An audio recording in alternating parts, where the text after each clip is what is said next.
On February 13th, 2023, we were first able to play Season 2. Was it good? What did they add? What was changed? We'll find out now in my review of. So coming off Season 1 got a very lukewarm reception. A lot of people did not like it. Most people were indifferent to it. And while it did add a lot of things to the game, most people were not too happy. If you want to see my personal opinions, check out my last video on Season 1. In that video, I go a little bit more in depth on the things that were added and the things I did like and dislike. But this video is not about Season 1. We're going to be hitting Season 2 today. And for those of you who are not familiar with the seasonal format I'm going for these videos, we're going to be reviewing every season after they end and throwing them into our season tier list. So watch the last video to see where Season 1 ended up. We're going to be heading right into this review of Season 2, starting off with...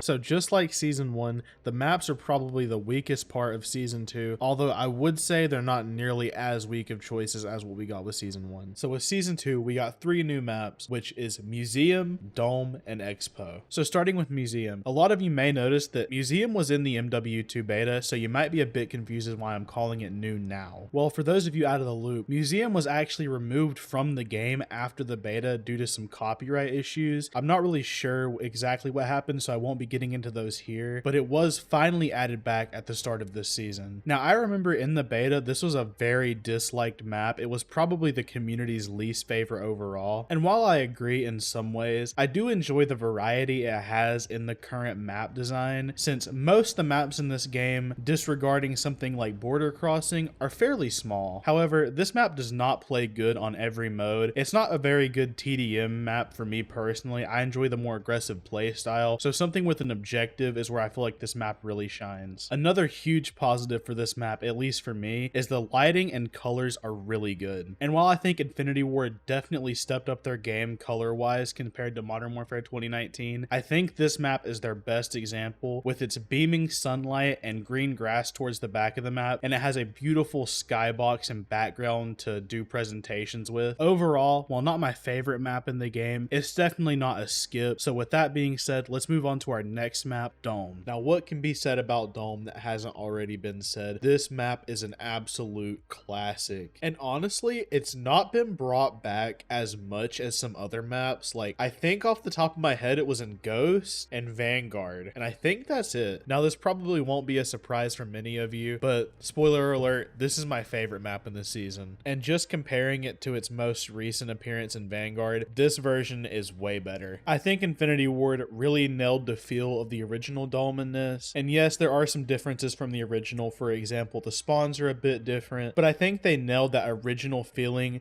of a small size map that's just really aggressive. So think something like Firing Range or Nuketown from Black Ops. Another thing I gotta give Infinity Ward on this map that they've absolutely been nailing is the colors and the vibe of the map. They took a lot of inspiration from the original, but instead of the yellow hue of the original being completely covered in dust, they decided to make this one in a bit more of a sunset. Overall, a great addition to the game. Personally, I'm really happy to have a Modern Warfare 3 map back. I feel like Modern Warfare 3 does not get the love it deserves, especially with the maps. Just throwing out some suggestions if an Infinity Ward developer somehow finds this video. Give us Hard Hat again, please. It was in Modern Warfare 2019, but I want it back again. It's one of my favorite maps in COD history, and I feel like we could just have it again. That'd be sweet. Also, Resistance and Bootleg definitely need to come back too, so if you could do that, that'd be awesome. All right, enough of me just talking about random stuff. Let's move on to the last map of this season, Expo. Now, Expo is technically the only original map we got this season, and I'm not gonna lie, when I saw the trailer for it, I was not excited at all. It looked way too big, and I was expecting it to be another border crossing situation, but honestly, after playing it, I was really pleasantly surprised by how good the map played. Now, full disclosure, I've only played this map in Drop Zone, and I'll get into why that would matter later, but just based on those experiences, actually a very fun map. And I will say, I don't know what Infinity Ward's on with Modern Warfare 2. Like, compared to Modern Warfare 2019, the colors in this game are so nice. This map is so bright and vibrant, and I really hope they keep that up going on into the future seasons. Also, this has nothing to do with the playability of the map, but there's a huge pool in the middle of the map right under some windows, which you can get some hilarious dolphin dives into. Honestly, I would say this is the sleeper of the map selection. Like, if you were to tell me when I first saw this map Maps trailer that this would actually be like an A tier map, I would have just laughed. But I gotta give Infinity Ward credit where it's due. This is a really good map, and unfortunately that brings us to the end of this section. I hope they can carry this type of energy with the maps on to season 3, but now let's get into the...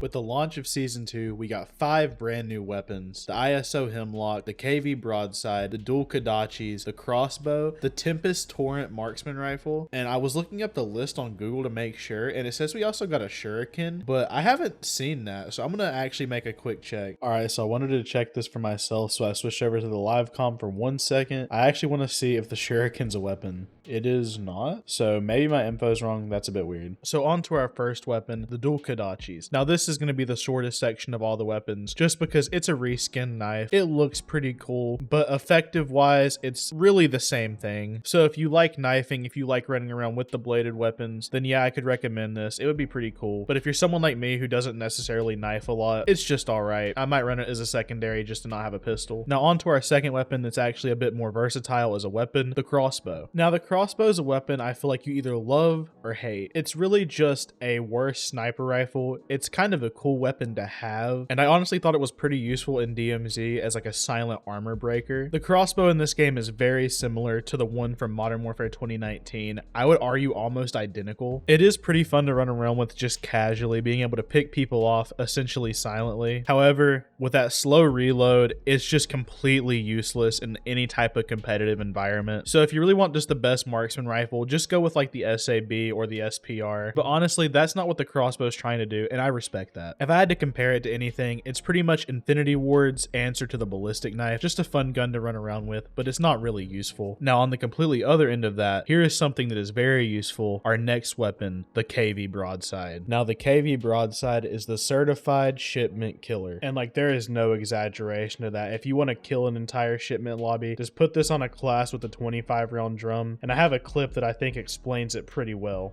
I never understood how you could fade away.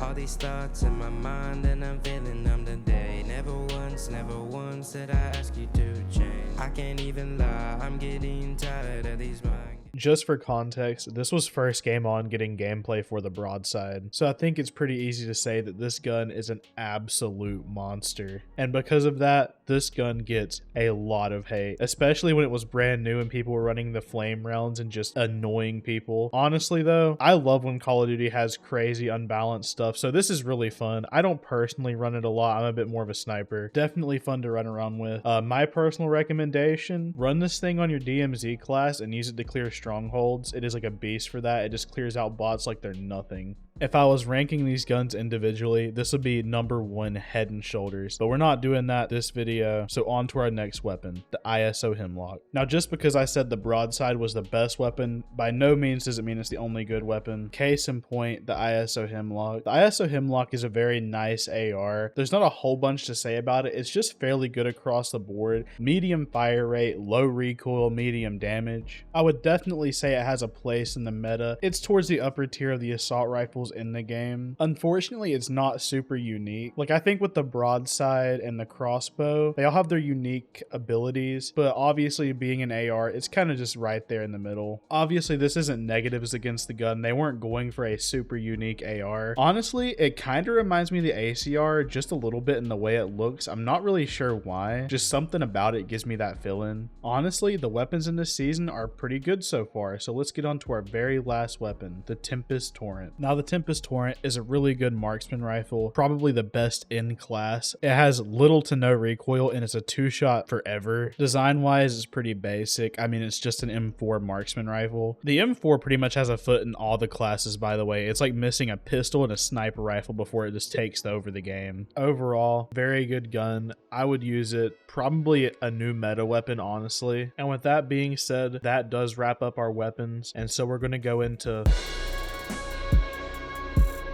Now you may have noticed in my last video I talked about Warzone alongside of DMZ, but I only felt that was appropriate because Warzone had launched with season 1 and I kind of felt like I needed to talk about it. But honestly, I play Warzone so little that I don't feel really qualified to talk about the state of Warzone 2. I'm sure there are other YouTubers who had talked about it and have way better insight than I would. So I'm only going to talk about what I play, which is DMZ. So getting right into it, we got one brand new map for Battle Royale and DMZ, which is Ashika Island. Now I'm going to throw out possibly the hottest take I've dropped on this channel. Ashika Island is the best small COD Battle Royale map. So out of Rebirth, Fortune's Keep, and Ashika is my favorite. And I understand there's a lot of bias going into that because I'm honestly not the biggest Warzone fan in general. And so just having DMZ on one of the 3 maps probably makes it really biased. However, the map to me just plays so well. It is so fun to run around on. And it's a great small counterpart to Al Mazrah's regular sized map. Now DMZ itself hasn't had much changes. Those seem to be coming with season 3. But this map was a great holdover. I think it plays really well.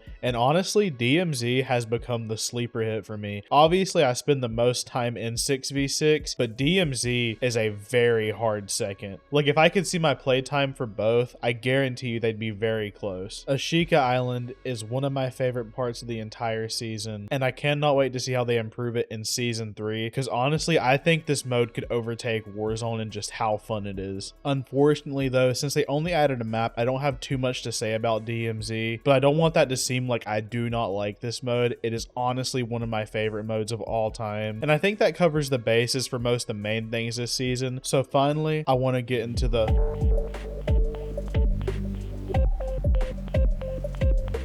So I basically want to use this section of the video to go over some things that I like or dislike, but I don't think necessarily deserve their own section in the video. So raids. I don't think I got to talk about the raid as much as I wanted to in the last video. There's been 2 now, one with the mid-season 1 and one with mid-season 2. They're all right. They're pretty much extended co-op missions. They're nothing too special, but if you do enjoy having a little co-op campaign, that's kind of what this is going for. It's all right. I enjoyed what I played. Unfortunately, I don't have any gameplay because I can't get any solo. You're required to go in with a team of 3, which I understand why, but I do think it takes a bit away from people who might want to duo up or just go in solo. Another thing I want to talk about is the events. We got 2 with season 2. The first one was a group of challenges that you actually did to unlock the crossbow, which I think is a cool way of unlocking weapons. I prefer that way over one really drawn out challenge like get 15 kills in 15 matches. And then the second one was for the cherry blossom camo, which was actually a really good challenge. I think 50 headshots with every weapon for the mastery version is actually a fairly smart idea, and the camo looks nice on top of that, and I hope that's something they really continue to do over the next seasons. And yeah, I think that'll do it for the season 2 review. Overall, I think it's a way better season than season 1. However, I still think they could do better. I think they did improve in nearly every way from season 1, but I think it's just missing just a splash of something different to really achieve that just upper tier great season. So with all that being said, plugging this into our tier list, this is gonna go right at B. I think it's a respectable spot. If you disagree, leave a comment. We can discuss it. It is what it is. But I want to thank you all for watching, and I'll see you in the next time.